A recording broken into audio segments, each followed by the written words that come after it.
درود و مهر، خوش اومدین به قسمت دوم. در این قسمت ما براتون نحوه ورز دادن گل رو آموزش میدیم که به چه صورت هست، اصلا برای چی گل رو ورز میدیم. من همه این توضیحات رو ضمن کار براتون میگم. خب گلی که تهیه کردیم یه گل رس قرمز فروشگاهی که لوازم سفالگری دارن، میتونید راحت پیدا کنید.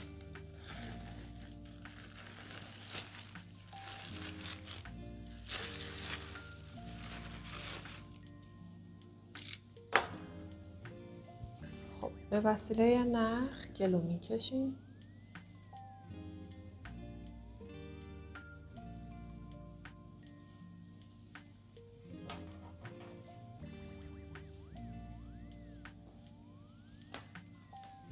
یکم گلو فشرده میکنیم.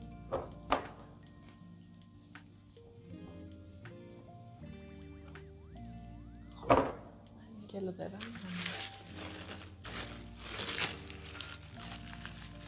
توجه داشته باشیم که همیشه نایلون گلاتون رو، این مشمعی که داده رو محکم ببندیم، وگرنه گل خشک میشه و دوباره باید پروسه احیا کردن گل رو داشته باشیم، با آب مخلوط کنیم که خیلی سخته. اولا که ما چرا اصلا گل رو ورز میدیم؟ به خاطر اینکه گلی که ما داریم پر از حبابه، پر از هواست.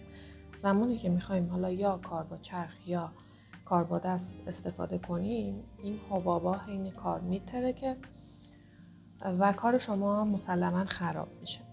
دوم اینکه میخوایم روی صفحه چوبی این گل رو ورز بدیم، یا صفحه های چوبی نئوپان یا صفحه های گچی.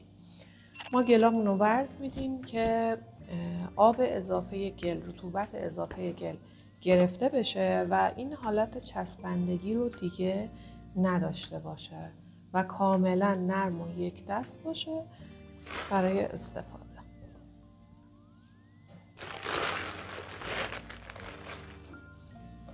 خب این مدلی که من دارم آموزش میدم برای گلای در این حده. یه مدل دیگه هستش، اگر گل خیلی زیاد بود، حجم گلمون زیاد بود، که به روش ورز دادن حلزونی معروف است. ولی این روش اصطلاحاً بین سفالگرا بهش میگن روش کله گاوی. به چه صورته؟ به این صورت که شما گل رو کاملا گوله میکنید. کف دست باید دو طرف گل قرار بگیره به این صورت و سعی کنیم دست رو خیلی باز و بسته نکنیم. با این دو تا عضله ما گل رو فشار میدیم رو به عقب و با انگشتای دستمون گل رو دوباره هل میدیم رو به طرف خودمون به این صورت.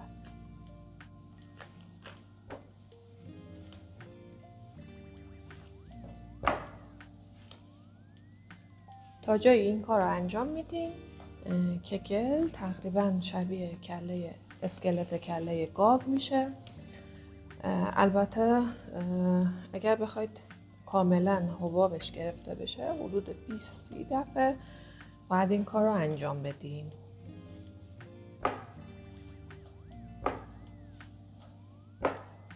خب من به شما نشون میدم، ببینید به این صورت میشه. فقط نکته‌ای که هستش، شما نباید با این دوتا عضله انگشت شستتون گل رو له کنید، چون اگر له کنید، یعنی به این صورت فشار مضاعف وارد کنیم به گل، موقعی که گل رو برمیگردونیم دوباره این قسمت هوا جمع میشه و کار بیهوده‌ایه. پس توجه داشته باشید، یه نیم رول گل رو غلط میدیم رو به جلو، با انگشتامون برمیگردونیم.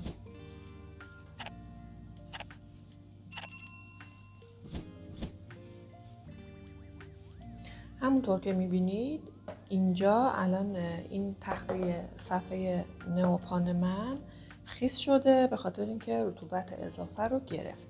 و گل یه حالت لطیفی گرفته که هر چقدر انگشت بذارم روش به هیچ وجه نمیچسبه.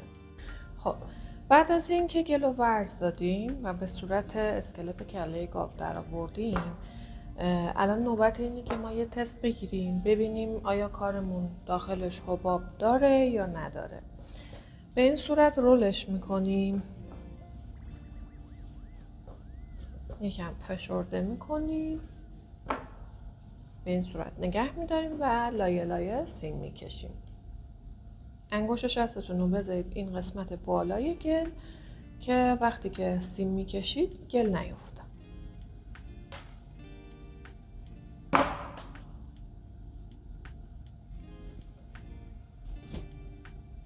خب میبینید داخلش حباب داره. من عمدن این گل رو کم ورز دادم که شما ببینید منظور از حباب داخل گل چی هستش. این سوراخ‌هایی که اینجا ایجاد شده به خاطر اینکه گل خوب ورز نخورده و این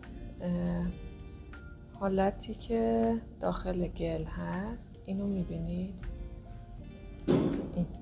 این حالت پشمی که داخل گل میبینید یک گیاه هستش به اسم لویی که تو بیابونها و فضای باز موجوده، صرفاً به این خاطر که یه چسبندگی به گلمون بده، مخصوصاً برای کار با دست اینو به گل اضافه میکنن که یه انسجام و چسبندگی بیشتری به گل بده. بعد از اینکه اینا رو لایه لایه بریدید حتما باید اینا رو محکم بکوبید به این صورت.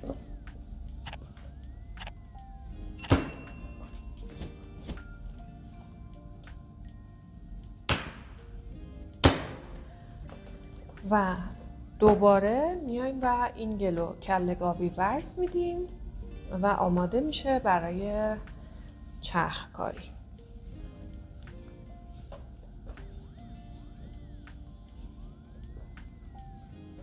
بعد از اینکه ورز دادیم به وسیله ضربه زدن گل رو گوله میکنیم و کاملا حالت توپ این گل رو میبریم روی چرخ.